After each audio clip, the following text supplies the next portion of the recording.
data mining. And it's almost psychological trends from humans through the internet. And I think you're going to be fascinated with this interview because he uses the data mining to predict trends. Clif, hi, thank you for joining us on the show today. Thanks for asking. In a very unique way of describing it, it's very accurate. I do predict psychological trends from data mining, yes.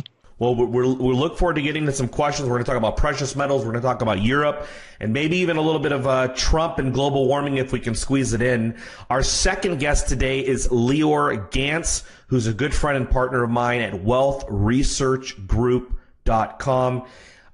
Very relentless individual when it comes to researching macroeconomic trends. I thought it would be great to have both Clif and Lior with us today to discuss some things that are very important to the people who are following the Future Money Trends letter. Lior, thank you for joining us. I'm glad to be here. Thank you for having me. Well, gentlemen, let me just start off with the precious metals this year.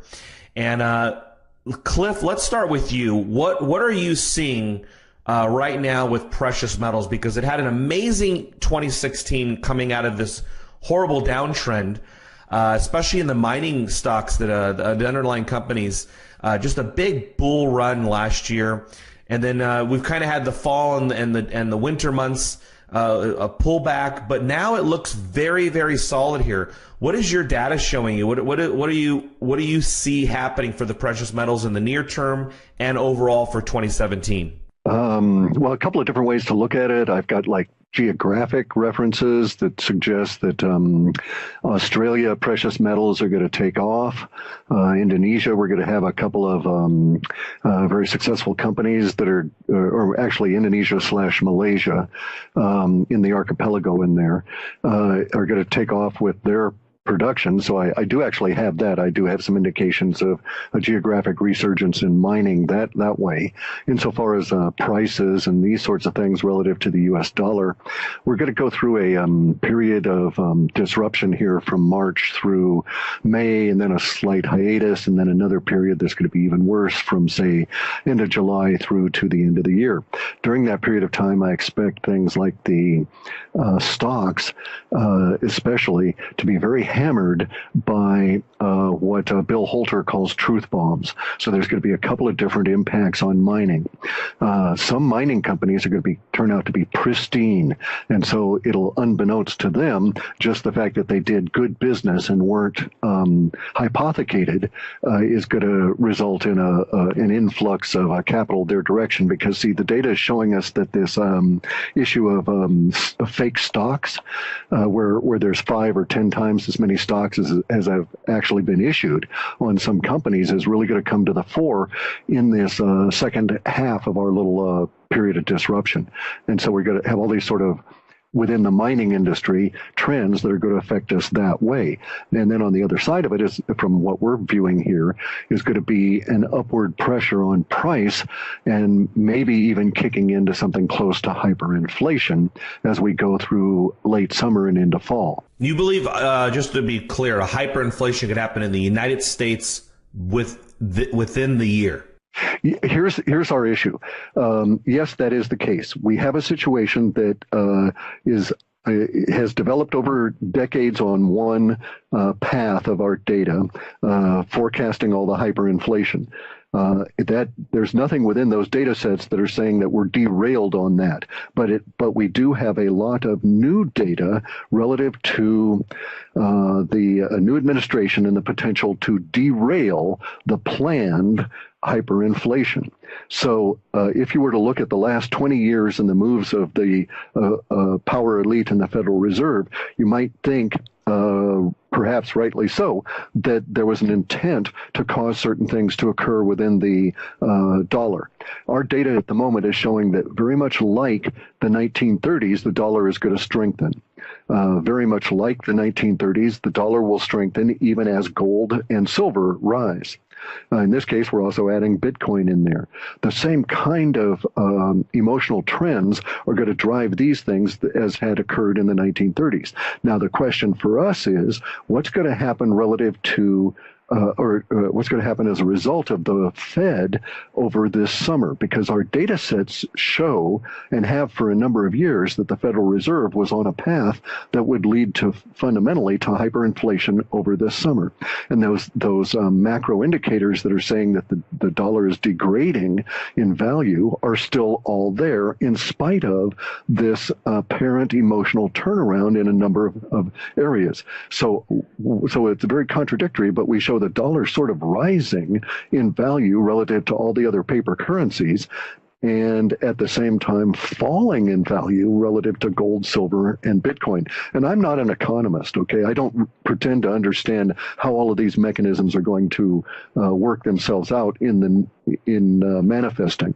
I just know that we have these linguistics that we got a pretty good high level of confidence in, that we'll be discussing this rather odd state of affairs that might indeed induce the Fed to get into real hyperinflation from May onward. We'll know for sure which of these sets are going to be dominant, I would think, by mid-April, because there's both of these sets I think are mutually exclusive, but I don't know that that's the case actually. But one set shows the Fed reacting to pressure on the dollar by both raising interest rates and hyperinflating. And the pressure on the dollar is going to come as a result of the I guess you'd have to call it the crack up of the euro as a currency. So we've actually got data sets now that show a resurgent drachma and a lira. When that will occur, I don't know, but I suspect maybe before the end of next year, certainly, and maybe by the end of this year. That's fascinating. Lior with wealthresearchgroup.com. Let me ask you this. Clif just forecasts that we could be looking at potential hyperinflation. What is your understanding of how investors and hedge funds are best to prepare a portfolio for such a case? And also, if you were seeing anything on the gold front that perhaps others are also predicting a big move in the price of gold through their capital allocations. Sure. I think for 2017, because there's so many unknowns, basically you've got the Trump victory, along with the Fed raising rates for the fourth time since 1971. So there's only been 4 tightening periods between 72 and 74, 77, 1980, 2004 and 2006, and this tightening period that started in December 2015. And so every time they have, under this fiat monetary system, have raised rates, what happened is the real interest rates in the economy tend to stay negative. So official U.S. year-over-year price inflation right now is about 2.5, and the Fed funds rates is not that. And so we are in a negative environment, and that means you need to focus on 4 things. You need to focus on wealth preservation, and you can do that by allocating some of your funds into the physical precious metals, into cryptocurrencies such as Bitcoin, as Clif rightly noted, and you can allocate them into other chaos hedge type assets. But you should not only focus on that. That has been very volatile and very dangerous over time if you're looking to grow your wealth. So if you're looking to take some of your funds and put it in vehicles that grow in these types of environments, you need to think about companies that have consumer loyalty. Because if you have that, even if they have to push these prices up to consumers, they can still have the same amount of customer buying their products. I'll give you an example. Say if Coca-Cola, for instance, raises their Coke by just a few margins because inflation has gone up and sugar prices have gone up. All their operations have gone up, and they push this price to the consumer to keep their margins up. Probably there's not going to be a lot of consumers that reject Coca-Cola from now on. So that kind of company for instance, could be very good. And on Wealth Research Group on the site, on the top menu on the left tab, we have wealth stocks, which are download PDFs about 6 companies that we believe are exactly the type of stocks that you would want to cash in over this 2 to 5 year period. But not only that, we see a lot of hedge funds and a lot of smart investors, including Druckenmiller, who has made, as you know, he's made big moves in gold, and now he's back. And the reason I think he's back is because this type of environment where inflation rises, but you still have negative rates, and oil prices are pretty stable, is very, very favorable for mining shares. And the reason is their operational costs are mostly derived of energy costs. So that's very important to understand. If we are at Wealth Research Group, we focus on the best type of mining entrepreneurs in order to stick with the best, with the top jockeys. Clif, Trump. Can I respond to that real quick? Absolutely. Go ahead. Something that we need to note here that just jumps out from my data is we're in the woo-woo business, the far reaches of what would be considered even art, let alone science, but nonetheless, we have some level of accuracy. And so I would want to, if we're going to talk stocks, talk actual companies and stuff, I would caution people, and I've not read your list, so I don't know whether I'll step on any of those or not, but I would caution people about assuming that a consumer company base is going to be adequate to grow wealth over this next year. And the reason that I'm going to caution you on that is because of something that's been in our reports now for a couple of months, and I'm even developing yet more of it within this most recent report, and that is this blowback or backlash against consumer companies that have been facilitators and supporters of the pedophilia network that is being rounded up globally at the moment. And so I've actually got data in my data sets that say this company, the other company, and so on are going to be hit by really, from their viewpoint, very damaging consumer reactions when it comes out that these firms were involved at very deep levels, not only in personnel, but in their actions. So as a example, I would suggest that if anyone wanted to see the kind of actions that would be or the kind of prompts that would get action out of the consumer, you might look at the cartoon companies and just pick a cartoon manufacturer for children and then go and Google them and see if with the word subliminal. If they've got those two together, if there is a background of subliminal text being put into those cartoons, you can bet that this company is going to have huge economic problems by the end of this year. We've got a wave, if you will, of psychological response that will roll through the states here that may actually crush what you and I think of as mega global household name kind of companies at this moment. I assume you're referencing to Disney and beyond. But yes, Disney's got they're in a world of hurt. But we can start talking about any of the manufacturers of cartoons, and you can also start talking about the manufacturers of consumer goods.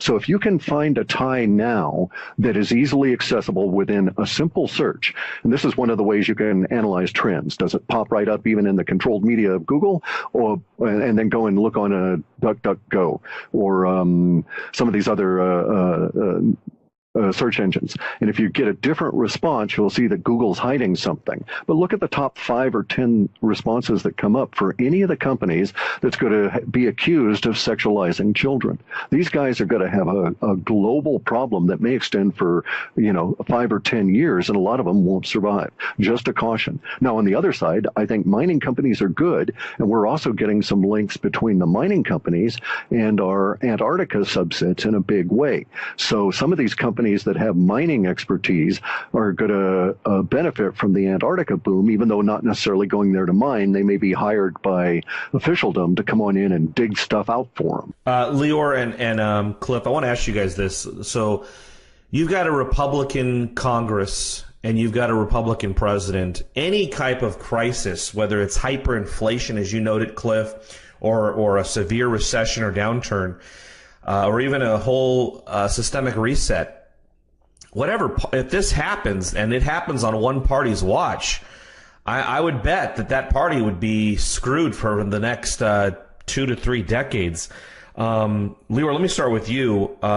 For a major systemic crisis to happen in the next year to 2 years, what do you think the odds are? Because I'm guessing that the powers that be are going to be fighting this with full force. Sure. Look, what you should be watching right now is the fact that the average person in the U.S. right now cannot afford to participate in the stock market. What I mean by that is this: the Dow Jones Industrial Average has now become so overpriced that it would take 27.51 weeks of income for an average U.S. employee to afford the Dow Jones. That's over 3 standard deviations higher than the historical standard deviation.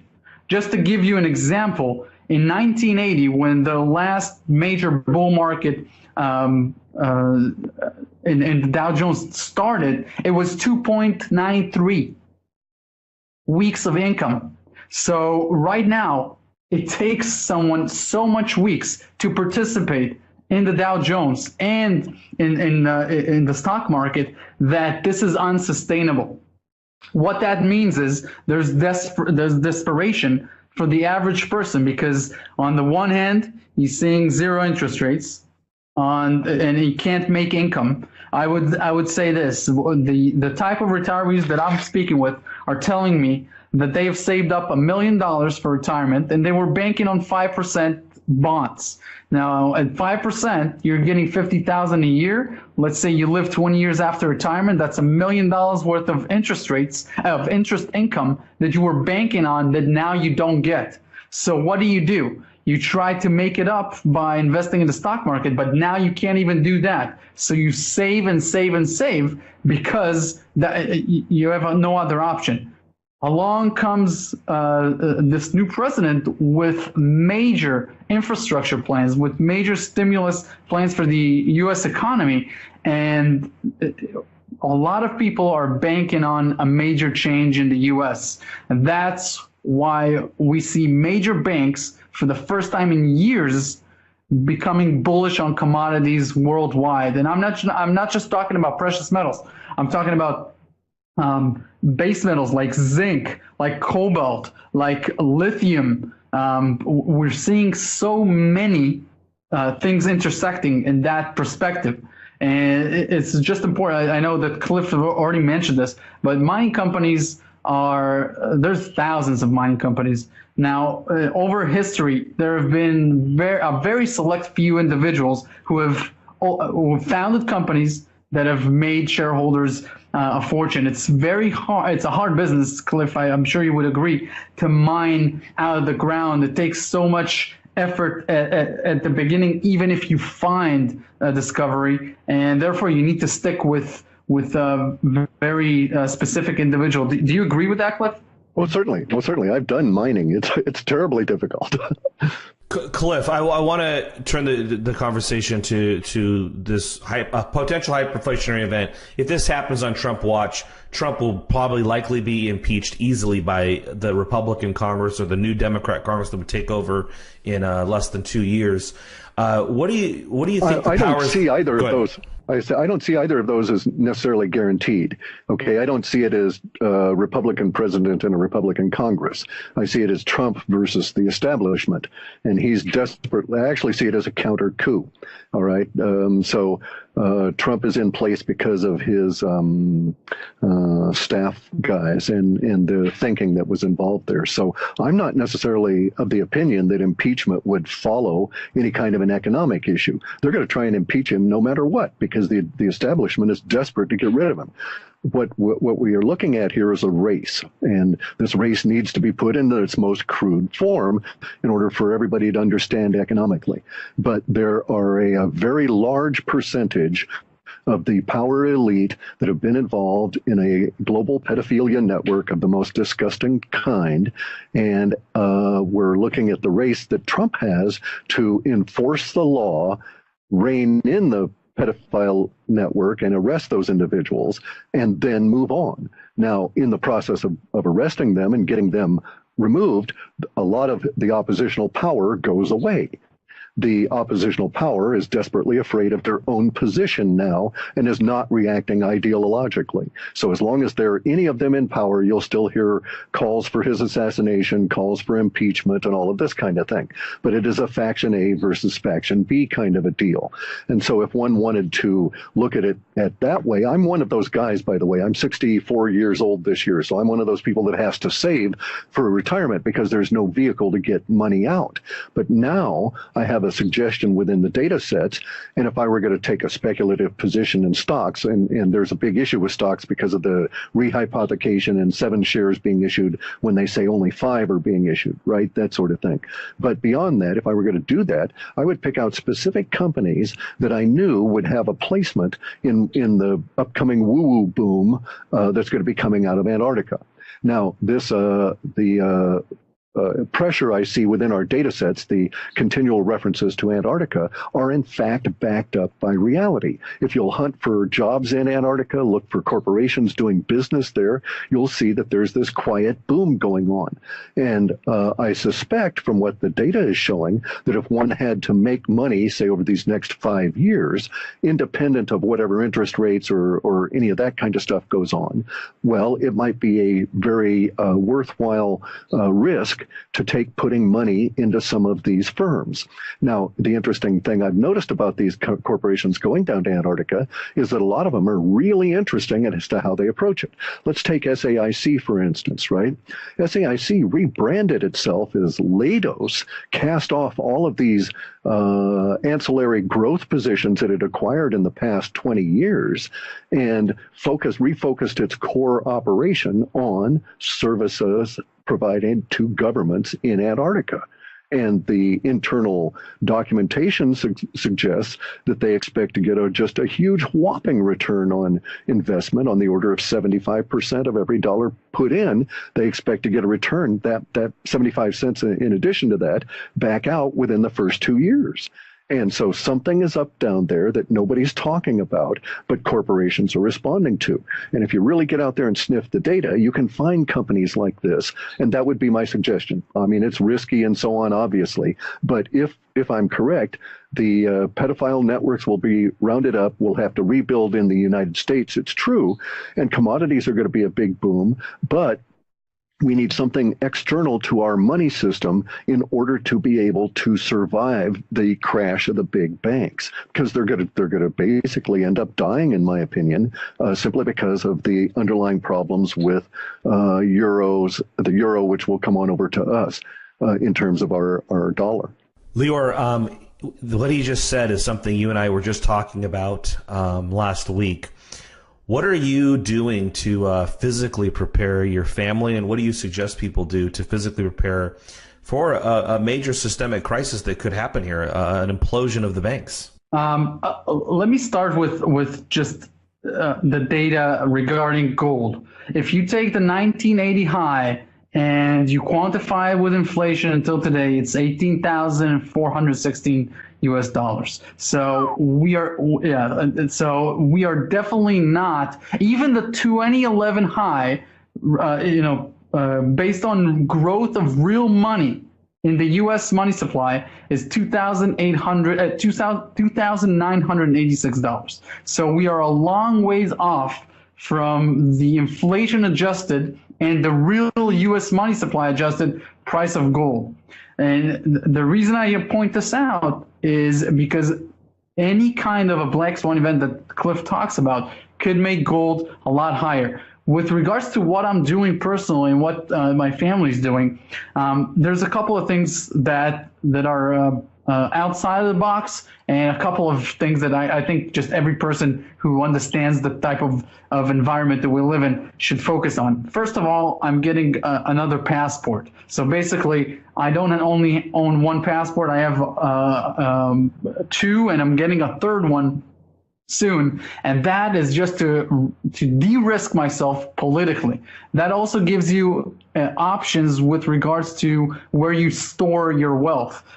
For example, you can buy real estate in a number of different countries. You can store your gold in a number of different countries. And I know, Daniel, that you do the same thing as well. And we also separate brokerage accounts into a number of different countries. That way, if there's any problem with capital controls or anything like that, you're very, not everything you own dries up at the same moment. I think that is a very important part of this. And obviously, cryptocurrencies are very important, such as Bitcoin, because they allow complete anonymity, same as gold. They're outside the system, which is very important. The most important thing that I do is to make sure that my main source of income, my main skills are sharpened up to the max. And therefore, in any type of environment, any type of economical event, there's demand for what I provide. And therefore, I think that is the most important thing any person can really focus on, because that's what you can control. Clif, last question goes to you, sir. Looking at what you had noted with very, very, I guess, out of the mainstream things that are happening behind the scenes, they were able to bury in the mainstream press everything that happened with WikiLeaks and Hillary Clinton. We would get a few snippets, but really, for the most part, it was never a major part of the news cycle. What makes you so certain that you think these companies with subliminal messages and other companies and other individuals, that this will actually be able to be reported by the media, which is owned by just a handful of conglomerates and corporations? Won't matter. It doesn't matter whether or not it'll be reported by the media that's owned by the corporations, because those corporations themselves are under assault. So Disney really screwed up by hassling PewDiePie, all right, because they pissed him off. And in doing so, they are now the subject of his stabbing humor that is in fact changing they're the post-millennial generations, Generation Z, and all of these kids are waking up. So I've got 8 and 9-year-olds that are communicating with me because they want pointers to find out which part of a conspiracy, which part of the theory around a conspiracy actually has more validity than not. Okay, so this is a radical change.